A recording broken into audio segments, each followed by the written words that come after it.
يا مساء الخيرات، كل سنة وانتم طيبين. انا بحب اوريكم كده. المرة دي انا حبيت اخلي رمضان يكون مختلف شوية عن اي رمضان فات، بسبب شوية حاجات كده حصلت. طبعا انا وريتكم في الاول كده دخلت الباب حاطة حاجات على الباب، ودي الستارة بتاعت النور، ودي المكتبة اللي انا كنت عاملاها بنفسي قبل كده في الديكوباج. ودي بقى الخلوة بتاعتي، انا غيرت فيها حاجات، عملت الخيمة الجديدة دي، عملت الفستان قصدي الفانوس ده، وعاملة طبعا اللي هو حامل المصحف بالشكل الجديد بتاعه. زينة بردك بسيطة كده علقتها في الحيطة. حتى حاطة حاجات بتاعت رمضان القماش بتاع الكنب. طبعا دي هنا بقى الراجل اللي هو بيعمل الكنافة. دي جديدة السنة دي، أنا لسه عاملاها السنة دي.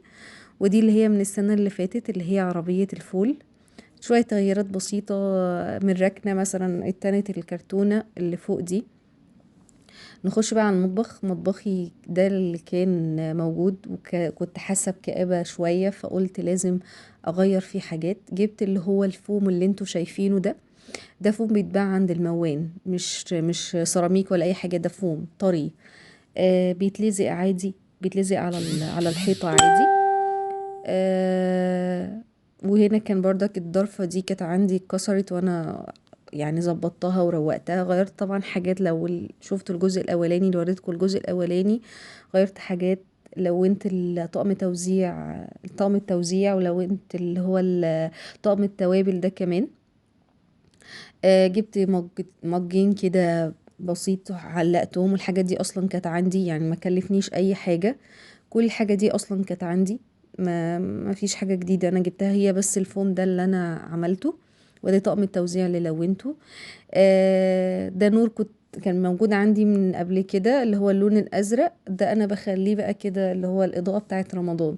اللي فات ده لما بكون واقفة بعمل حاجات يعني في المطبخ. وده الفانوس بتاع اللي بحط فيه العصير.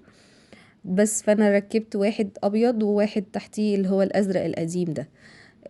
ودي الأوضة اللي أنا بقعد فيها على طول. ده المكتب بتاعي أو الترابيزة بتاعتي اللي بقعد ألون عليها وبعمل حاجات عليها. ده الشغل اهو، الفرش بتاعتي والكلام ده. وجبت له مفرش جديد زي ما انتوا شايفين كده، عليه فوانيس ورمضان كريم. والكنبة دي بردك اللي هي الركنة أنا عاملاها. ده شكل المطبخ النهائي. دي الحاجات اللي أنا عملتها بقى المرة دي. عملت اللي هو الراجل اللي بيعمل الكنافة. دي انا المرة دي انا اللي عاملاها كله من الكرتون. ودي كانت عروسة قديمة عندي. ده طقم التوزيع بعد ما لونته. دي الخيمة اللي انا عملتها ليا جديدة. دي على فكرة من عصيان الخشب.